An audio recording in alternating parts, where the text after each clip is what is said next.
नमस्कार,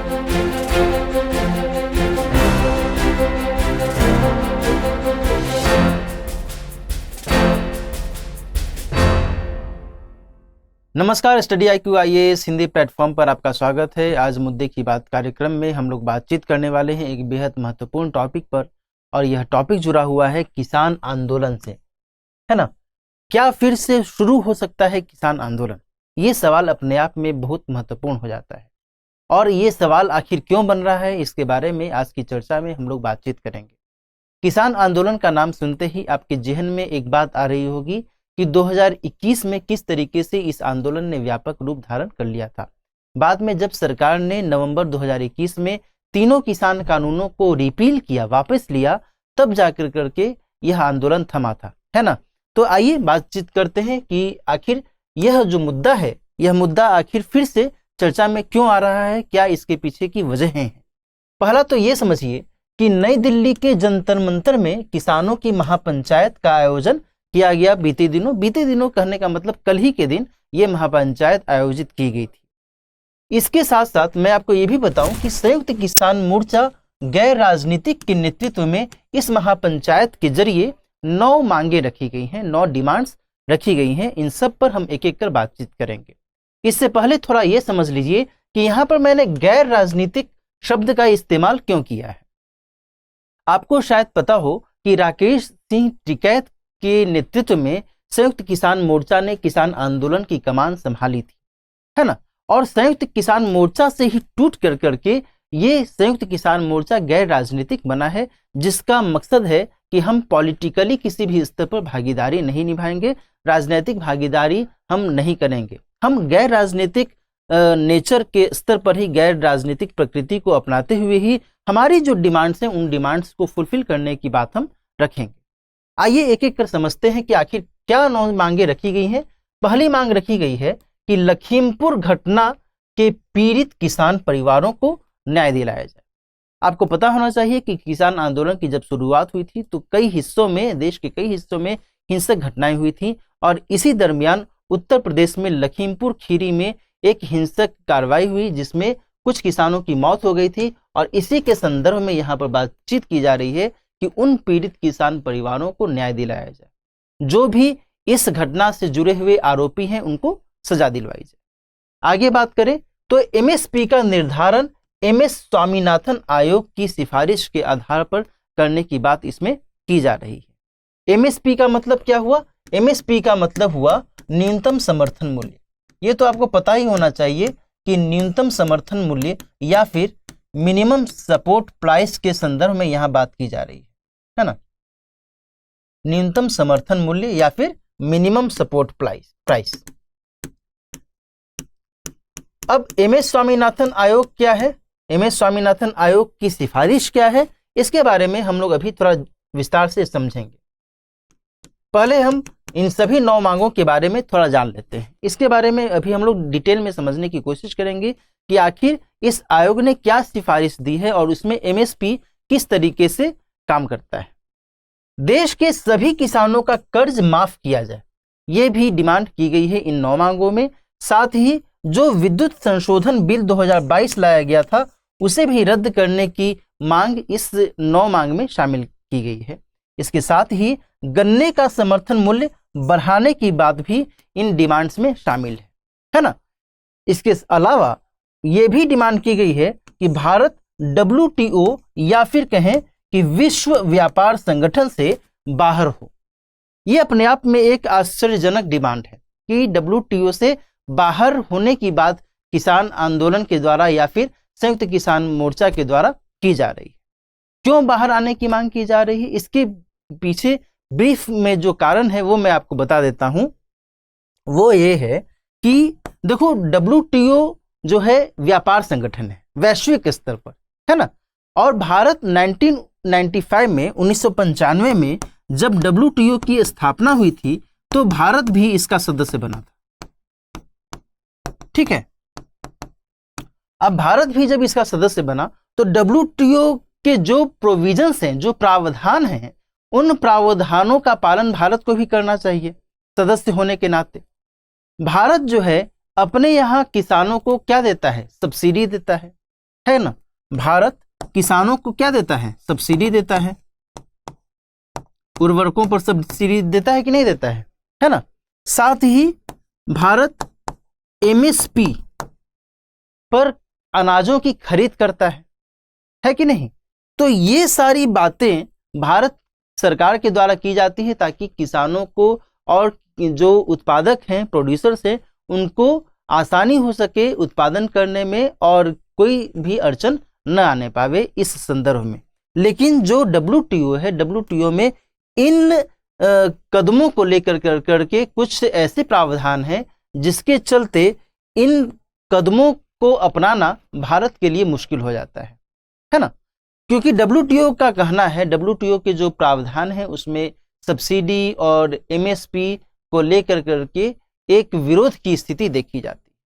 और इन्हीं कारणों से जो किसान संगठन है, इनका मंतव्य है, इनका विचार रहता है कि जो संगठन, जो विश्व व्यापार संगठन हमारी मांगों को कोई तवज्जो नहीं देता है, कोई महत्व नहीं देता है, तो बेहतर है कि भारत को उससे अलग हो जाना चाहिए, है ना। यहां तक कि इसी साल जून 2022 में जेनेवा में जब 12वीं मंत्री स्तरीय सम्मेलन हुआ था विश्व व्यापार संगठन का, तो उस दौरान भारत में विरोध किया गया था इस सम्मेलन का और डिमांड की गई थी कि भारत को इस सम्मेलन से बायकॉट करना चाहिए और विश्व व्यापार संगठन से हट जाना चाहिए और विश्व व्यापार संगठन में कृषि समझौते से संबंधित जो भी प्रावधान है उससे भी बैक हो जाना चाहिए, पीछे हट जाना चाहिए, है ना।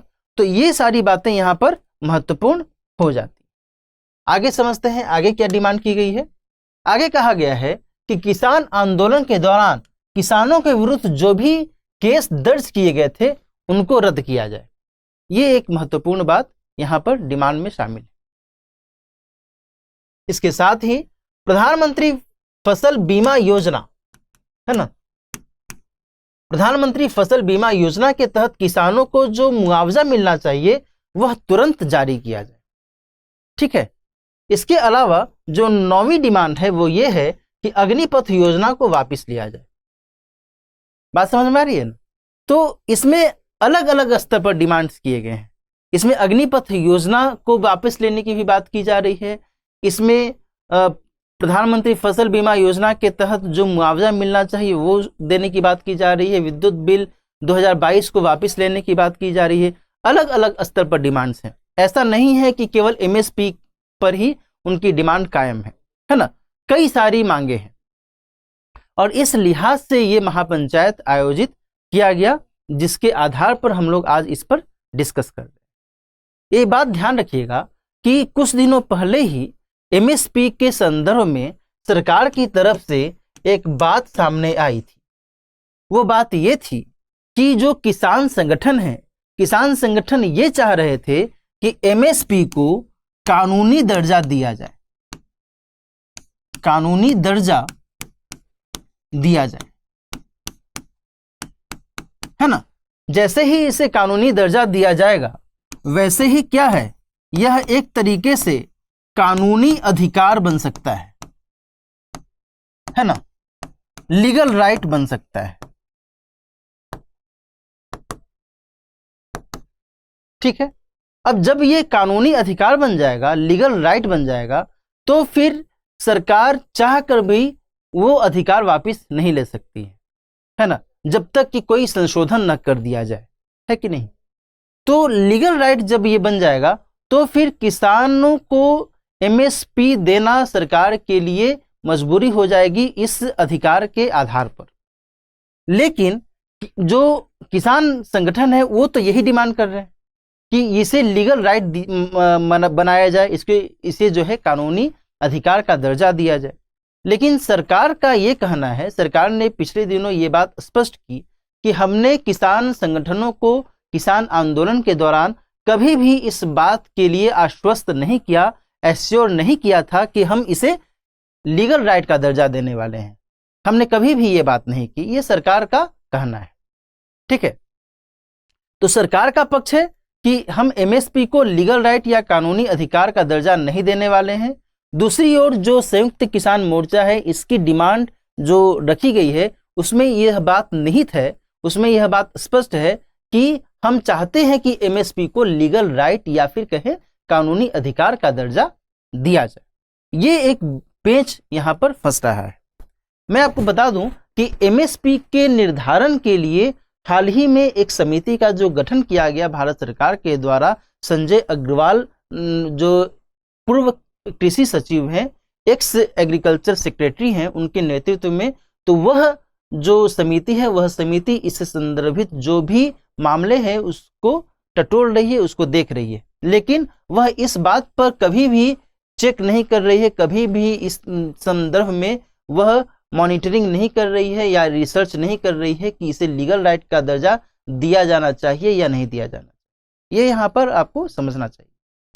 चलिए अब हम थोड़ा आगे समझते हैं कि जो एमएसपी है, जिसको लेकर करके किसान अक्सर अपनी बातें कहते रहते हैं, एमएसपी के संदर्भ में किसान आंदोलन ने बड़ी भूमिका निभाई थी, इसको हम समझ लें, है ना।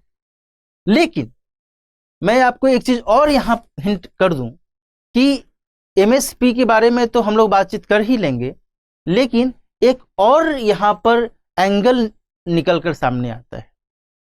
वो एंगल क्या है अभी हम डिस्कस करेंगे, ठीक है। एमएसपी के बारे में हम लोग समझेंगे, स्वामीनाथन आयोग की जो सिफारिशें हैं उसके बारे में समझेंगे, किस तरीके से एमएसपी का सामान्य तौर पर निर्धारण किया जाता है भारत में, उसके बारे में समझेंगे। और जो एक थर्ड एंगल है वो क्या है इस पूरे मामले में, इसे भी हम समझेंगे, है ना। आइए शुरुआत करते हैं, एमएसपी को समझते हैं। देखो एमएसपी जैसे मैंने आपको बताया ही कि क्या है, मिनिमम सपोर्ट प्राइस, न्यूनतम समर्थन मूल्य, ठीक है। इसके नाम से ही स्पष्ट है कि समर्थन मूल्य है, न्यूनतम, ठीक है।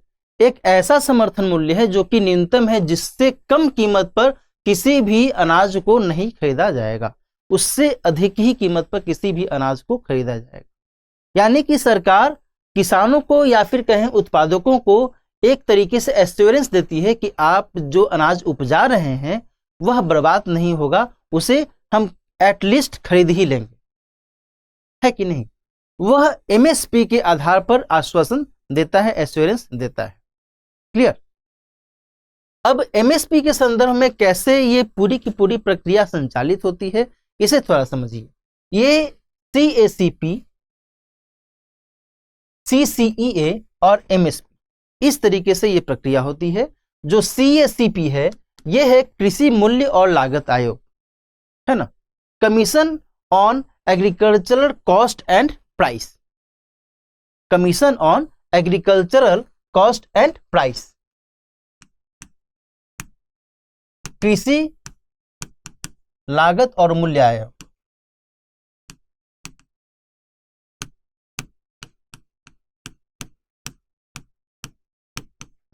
ये जो आयोग है, ये आयोग क्या करता है, ये आयोग सिफारिश देता है, किस चीज के लिए, एमएसपी को लागू करने के लिए। कितनी फसलों पर, तो 23 फसलों पर, ध्यान रखना 23 फसलों पर एमएसपी लागू करने के लिए सिफारिश देता है।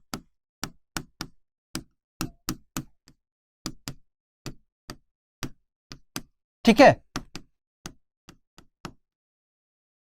ये जो सिफारिश देता है वो सिफारिश कहां जाती है, वो जाती है सिफारिश सीसीईए के पास में।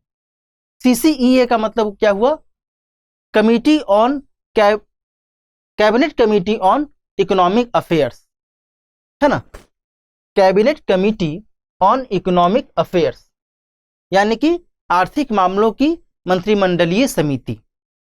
ये सिफारिश जाती है सीसीईए के पास।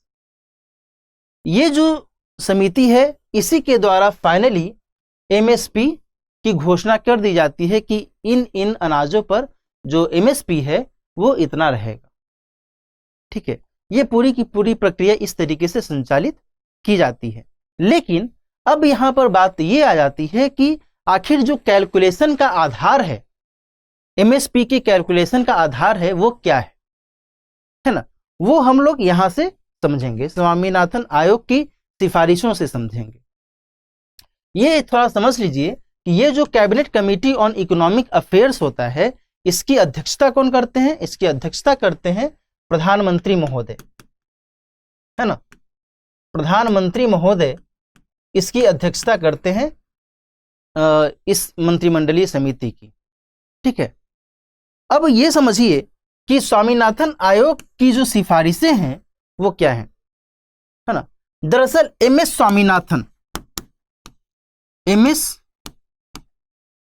स्वामीनाथन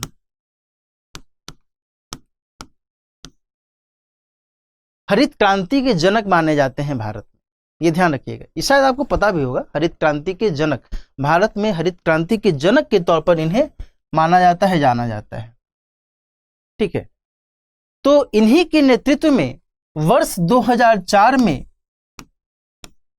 भारतीय कृषि आयोग के द्वारा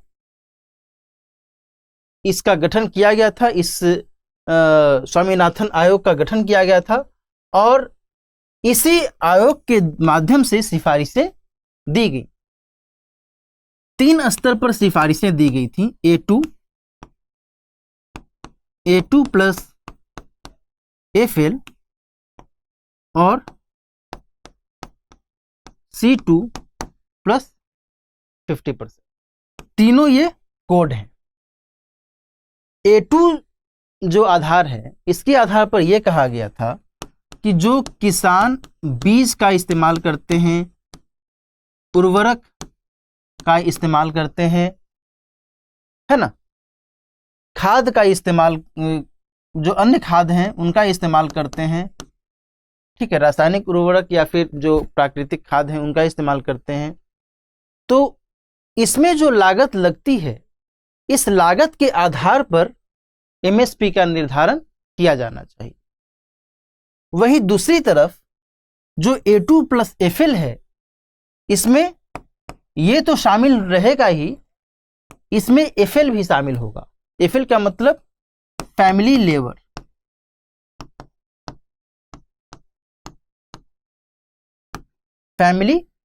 इसको भी इसमें शामिल किया जाएगा।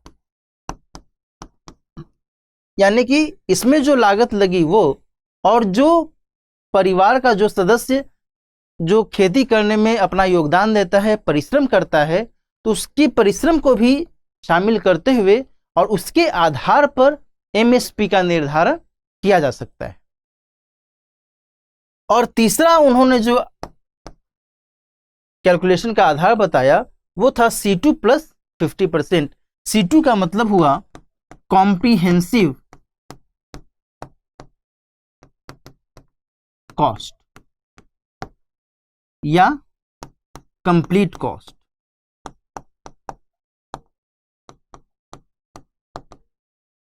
ठीक है। कंप्रिहेंसिव कॉस्ट या कंप्लीट कॉस्ट का मतलब यह हुआ दोस्तों कि जिस खेत पर खेती की जाती है, उस खेत को रेंट पर भी दिया जा सकता था, उससे आमदनी हो सकती थी, है ना, तो उसे जोड़ा जाना चाहिए। जिस खेत पर हम फसल उपजा रहे हैं, उसमें हम इन्वेस्टमेंट कर रहे हैं, निवेश कर रहे हैं, उपकरण खरीद रहे हैं, कुछ भी हम खरीद रहे हैं, उसके माध्यम से हम निवेश कर रहे हैं, तो फिर उसके जरिए वो जो निवेश मेरा हुआ, हम यदि वो बैंक में जमा करते तो उससे हमें ब्याज मिलता, इंटरेस्ट मिलता, है कि नहीं। तो उस आरोपित लागत को भी इसमें ऐड किया जाना चाहिए, है ना।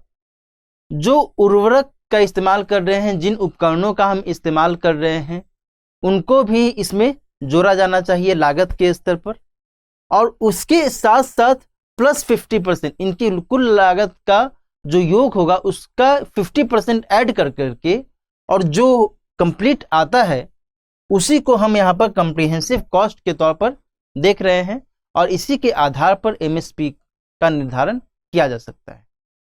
तो ये 3 फैक्टर्स यहाँ पर दिखते हैं जो कि स्वामीनाथन आयोग की सिफारिशों के अंतर्गत समझी जाती हैं। लेकिन सामान्य तौर पर जो सरकार है वो केवल इसको ही महत्व देती है, A2 प्लस FL या फिर A2 के आधार पर ही MSP के निर्धारण को महत्व देती है, जबकि किसानों का जो पक्ष है वो ये है कि C2 प्लस 50% के आधार पर हमें MSP का जो निर्धारण है वो चाहिए, है ना। तो ये सारी जो बातें हैं वो यहाँ पर निकलकर सामने आती है। लेकिन जो एक तीसरा पक्ष है इस पूरे मामले में वो क्या है, वो भी समझना जरूरी है, जिस तीसरे एंगल की मैंने अभी बात की थी। देखो, यहाँ ध्यान रखना कि किसान आंदोलन के माध्यम से जो डिमांड्स रखी गई उस समय, उसके आधार पर जो किसी कानून को वापस लेने की एक डिमांड रखी गई थी उसको तो वापस ले लिया गया, है ना। अब ये 9 मांगे फिर से रखी गई हैं। तो यहाँ पर जो तीसरा एंगल है वो ये उभरता है कि जो किसान है और किसान आंदोलन है ये एक तरीके से प्रेशर ग्रुप के तौर पर काम कर रहा है, दबाव समूह के तौर पर भी काम कर रहा है। ये ध्यान रखने की जरूरत है ना। जो किसान आंदोलन है ये एक दबाव समूह की भूमिका में अब सामने आ रहा है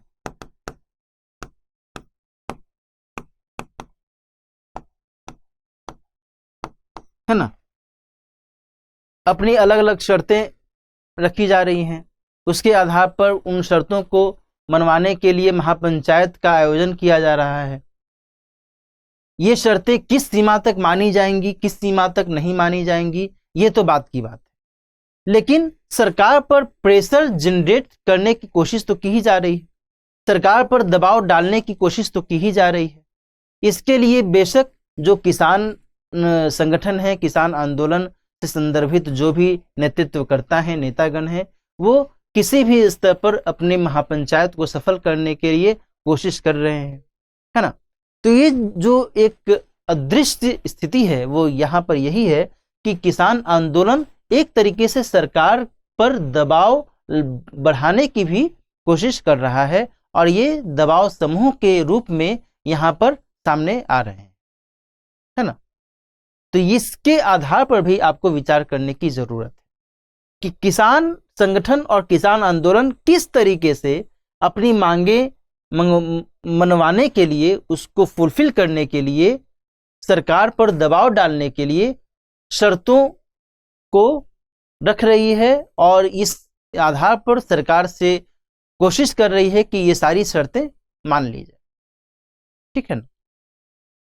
खैर, ये तो बात की बात है कि सरकार उन शर्तों में से किसको मानेगी नहीं मानेगी, ये तो बात की बात है, लेकिन ये मांगे तो रखी ही जा रही है। अब ये सरकार के ऊपर डिपेंड करता है कि वो किसानों के साथ समझौता करे या फिर उनकी मांगों को रिजेक्ट कर दे या फिर एक्सेप्ट कर ले, है ना। ये सरकार के ऊपर डिपेंड करता है, ठीक है।